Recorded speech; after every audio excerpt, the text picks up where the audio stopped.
Ce que la plupart reconnaissent aujourd'hui comme des langues bibliques est un phénomène appelé glossolalie.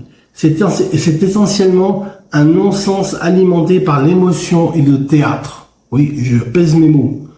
Quand c'est volontaire, quand on parle en langue et qu'on crée le parler en langue nous-mêmes, c'est de l'émotion et du théâtre. Ça doit émaner de la force du Saint-Esprit. Et la parole sort d'elle-même. Le Seigneur remplit notre bouche de sa parole. Ouvre ta bouche et je la remplirai. Quand l'Esprit Saint, quand nous avons le parler en langue, c'est l'Esprit de Dieu qui est tellement fort. C'est une visitation du Saint-Esprit. Amen.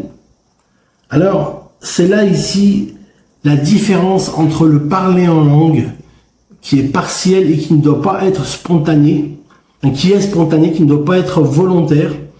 Le temps de perfection dont on parle ici est celui de quand Christ reviendra, quand Christ revient, donc pas pertinent pour le présent. La dernière partie est juste parler en langue signifie parler